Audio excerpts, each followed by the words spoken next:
नमस्कार दोस्तों, आज हम लेकर के आए हैं नेक्स्ट चैप्टर फल उत्पादन का महत्व, वर्तमान स्थिति एवं भविष्य के बारे में चर्चा करेंगे। देखिए दोस्तों, इस इकाई का दूसरी इकाई का ये चैप्टर है और इसके अंदर जो आज हम चर्चा कर रहे हैं फल उत्पादन का महत्व। फलों के बारे में आप सभी जानते हैं कि फल उत्पादन का हमारे जीवन में क्या महत्व है। हमारी संस्कृति, हमारे ग्रंथ और हमारे जीवन में फलों का क्या मूल्य है, किस प्रकार से इसका हम उपयोग करते हैं। देखिए, फल उत्पादन को करने से आय की प्राप्ति तो होती है, साथ में हमारा पर्यावरण है, प्रदूषण है, इसको भी अच्छा बनाता है। तो फल वृक्ष जहां लगा रहे हैं उस स्थान की सुंदरता, वहां का वातावरण, प्रदूषण कम करने, भूमि क्षरण को रोकने, भूमि की उर्वरा शक्ति को बढ़ाने और प्रति इकाई उत्पादन अधिक आय प्राप्त होने, साथ में मानव जाति को रोजगार के साधन या रोजगार उपलब्ध करवाने का एक माध्यम होता है। तो फल उत्पादन का हमारे जीवन में ये महत्व है, साथ में इनका औषधीय महत्व भी है, आर्थिक महत्व भी है। तो अनेक बिंदुओं पर हम चर्चा करेंगे। तो फल उत्पादन का जो महत्व है, इसका एक सामान्य से हम अपने जीवन के अंदर लेते हैं कि भाई जो हमारी प्राचीन जो ग्रंथ है, हमारी प्राचीन जो पुस्तकें हैं, उसमें भी फल उत्पादन का, फलों के सेवन का विशेष महत्व बताया गया है। देखिए, मुगल बादशाह अकबर थे, उन्होंने भी यहाँ जो बिहार राज्य के दरभंगा जिला है, वहां पर 1 लाख आम के पौधे लगाए थे।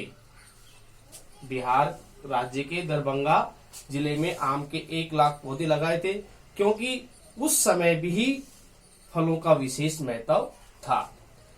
धीरे धीरे इनका समावेश होने लगा और जो यूरोपीय यात्री थे, उनके द्वारा हमारे देश में कुछ अन्य फलों का आगमन भी किया गया, जिसमें अनानास है, आलू बुखारा है, पपीता है, चीकू है, एवोकेडो है, अमरूद आदि ऐसे प्रमुख फल है जो यूरोपीय यात्रियों के द्वारा यहाँ पर उसका प्रवेशन किया गया। यहाँ पर उनका प्रवेश कराया गया और यहाँ पर उनके धीरे धीरे बाग लगाने प्रारंभ कर दिए, उद्यान प्रारंभ कर दिए।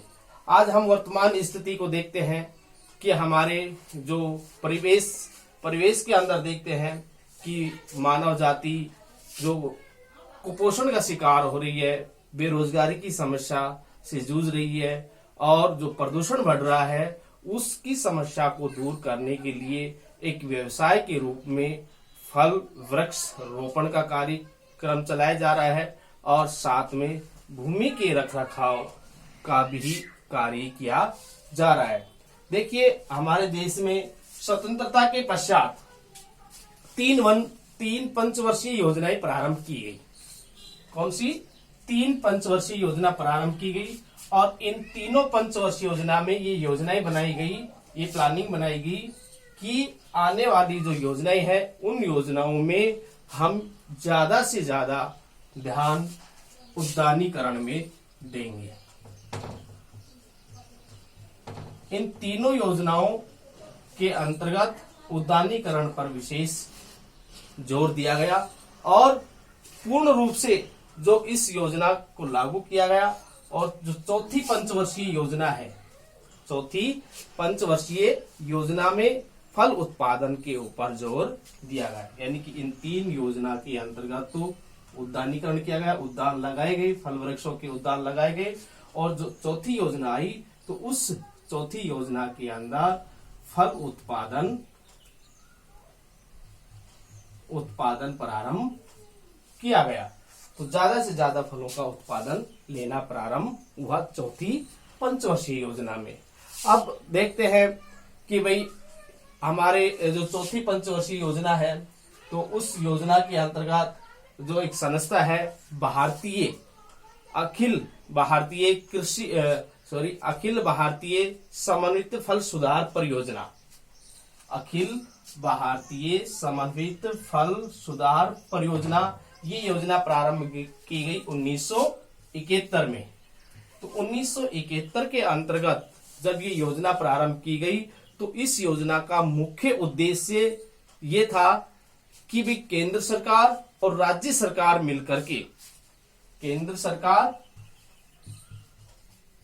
व राज्य सरकार दोनों सरकार मिलकर के जो फल उत्पादन में जो समस्याएं आ रही है, जो खेती करने में समस्याएं आ रही है, तो केंद्र सरकार व राज्य सरकार मिलकर के खेती की समस्या का समाधान दोनों सरकारों के द्वारा मिलकर के उसका निराकरण किया गया। आपसे पूछ लिया जाए कि भाई 1971 में किस परियोजना की शुरुआत की गई? अखिल भारतीय समन्वित फल सुधार परियोजना 1971 में की गई। ये किसके द्वारा संचालित की गई? ये केंद्र सरकार द्वारा और राज्य सरकार दोनों के द्वारा किया गया। और इस परियोजना का जो मुख्य उद्देश्य था वो खेती के अंतर्गत आने वाली जो फसल होती है, तो उनके अंतर्गत आने वाली समस्या का निराकरण करने के लिए किया गया। अब इसके देखते हैं कि फल उत्पादन की जो महत्व है, फल उत्पादन का महत्व, उत्पादन का महत्व। देखिए फल उत्पादन के क्या क्या महत्व है। सबसे पहले आता है मानव आहार में महत्व। मानव आहार में महत्व। आज हम इसी बिंदु के ऊपर चर्चा करेंगे कि मानव आहार में क्या महत्व है। देखिए फलों का जो पौष्टिक महत्व होता है उसमें मानव आहार के अंतर्गत विशेष महत्व रहा है, और इस महत्व के अंतर्गत हम देखते हैं कि हमारे रोजमर्रा की जो जिंदगी है उसको चुस्त दुरुस्त रखने के साथ साथ हम अपने जीवन के अंदर फल है, उन फलों को मानव आहार में विशेष स्थान दिया गया है। तो इसके अंतर्गत हम ये भी देख सकते हैं कि भाई जो पोषण से संबंधित बहुत उपयोगी होते हैं और मौसमी फल है, उसके अंतर्गत खनिज लवण है, विटामिन है, और शरीर के अंतर्गत रोग प्रतिरोधक जो क्षमता को बनाए रखने के लिए फलों का विशेष महत्व रखा गया है। और अच्छा स्वास्थ्य बनाए रखने के लिए भी हम फलों का सेवन करते हैं। तो ये देख सकते हैं कि जैसे मान लीजिए जो पीले जो फल होते हैं, जैसे मौसमी है, नींबू है, संतरा है, या पीले रंग के फल जिसमें विटामिन ए की मात्रा अधिक होती है, रंग बिरंगे फलों को के अंतर्गत जो एंटीऑक्सीडेंट पदार्थ जो होता है, तो उसके अंतर्गत क्या होता है, तो कैंसर रोधी ये भयानक जो बीमारी होती है उसको रोकने में सहायक होती है। तो इसलिए विटामिन ए से भरपूर फलों का हम सेवन करते हैं, और शरीर के अंदर होने वाली जो भयानक जो बीमारी होती है जिसका अभी तक कोई इलाज नहीं है, कैंसर संबंधी, तो उसके लिए हम रंग बिरंगे रसीले फलों को सेवन करते हैं। तो उन फलों के अंतर्गत एंटीऑक्सीडेंट पदार्थ होता है जो शरीर के अंदर रोग प्रतिरोधक क्षमता को बढ़ाता है, साथ में कैंसर से संबंधित होने वाली बीमारी को भी रोकता है। अब इसके आगे हम देखते हैं कि हमारा जो स्वास्थ्य विभाग है, WHO विश्व स्वास्थ्य संगठन है। अब उसके अनुसार जो प्रति व्यक्ति को कम से कम कितना फल लेना चाहिए, तो विश्व स्वास्थ्य संगठन के अनुसार 90 से 110 ग्राम फलों का सेवन प्रतिदिन और प्रति व्यक्ति को सेवन करना चाहिए। क्योंकि इनका विशेष महत्व है हमारे आहार में। तो जब मनुष्य आहार करता है तो 24 घंटे में विश्व स्वास्थ्य संगठन के अनुसार प्रति व्यक्ति को 90 से 110 ग्राम फल अपने आहार में स्थान देना चाहिए। और ये तो विश्व स्वास्थ्य संगठन के बारे में है। और हमारे भारत के अंदर जो फल उत्पादन होता है तो वह फल उत्पादन जो होता है उसमें कितना होता है कि 172 ग्राम होता है। यानी कि भारत के अंतर्गत प्रति व्यक्ति फल का जो औसत आ रहा है वो 172 ग्राम है। और राजस्थान के अंतर्गत इसका अलग होता है कि राजस्थान के अंतर्गत ये आता है, राजस्थान में आता है 25 ग्राम प्रति व्यक्ति फलों का उत्पादन उपलब्धता होती है। यानी कि विश्व स्वास्थ्य संगठन के अनुसार 90 से 110 ग्राम प्रतिदिन प्रति व्यक्ति को फल लेना चाहिए। और हमारे भारत के अंदर जो फल उत्पादन होता है उन उत्पादन का प्रति व्यक्ति 172 ग्राम फल प्रति व्यक्ति उपलब्ध होता है। और राजस्थान के अंदर ये हिस्सेदारी होती है 25 ग्राम प्रति व्यक्ति फल उपलब्ध होता है प्रतिदिन। और इसके साथ में जो विकसित जो देश है, विकासशील जो देश है, तो विकासशील देशों के अंतर्गत देखते हैं कि स्विट्जरलैंड है और अमेरिका है। वहां पर फलों की जो उपलब्धता होती है वह फलों की उपलब्धता होती है 419 ग्राम। और स्विट्जरलैंड और अमेरिका में है 223 ग्राम प्रति व्यक्ति फल उपलब्धता होती है। तो इस प्रकार से और ये उपलब्धता है। लेकिन इतनी उपलब्धता होते हुए भी यहाँ पर आने वाले समय में यानी कि जो हमारी जनसंख्या 130 करोड़ से आगे बढ़ती जा रही है तो 2025 में ये 135 करोड़ से ऊपर की जो जनसंख्या होगी तो उसके लिए फलों का उत्पादन बढ़ाना अति आवश्यक है।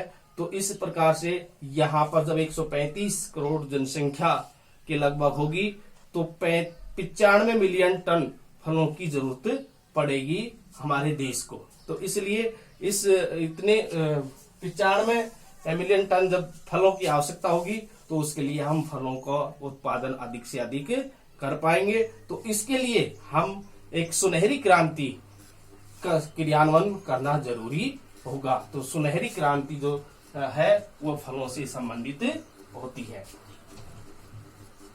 सुनहरी क्रांति, तो इस सुनहरी क्रांति का सूत्रपात करना जरूरी है क्योंकि यह सुनहरी क्रांति कही जाती है फलों से संबंधित। ये भी पूछ लिया जाता है कि सुनहरी क्रांति का संबंध किससे है, तो वह है फलों से संबंधित है, फलों से संबंध है। तो 135 करोड़ 2025 के अंतर्गत हमारे देश की 125 करोड़ जनसंख्या होगी तो उसके लिए लगभग यहाँ पर फलों की आवश्यकता वो 95 मिलियन टन होगी। तो उन 95 मिलियन टनों की उपलब्धता को पूरा करने के लिए यहाँ पर हमारे देश में एक सुनहरी क्रांति का सूत्रपात करना होगा। और उस सुनहरी क्रांति के साथ ही यहाँ पर फलों का प्रति व्यक्ति प्रति उत्पादन हो सकता है। तो इससे क्या होगा कि उत्पादन के साथ साथ में व्यक्ति को आय की प्राप्ति भी होगी, आमदनी भी होगी और व्यक्ति को पोषकता की पूर्ति भी होगी, साथ में आजीविका की सुरक्षा प्रदान करने में भी सक्षमता होगी। तो आज के इस वीडियो में जो पहला टॉपिक निकल के आया है मानव आहार में अंतर। नेक्स्ट वीडियो में हम अगला टॉपिक लेकर के आएंगे औषधीय महत्व। तो ये वीडियो के अंदर हमने किया। धन्यवाद।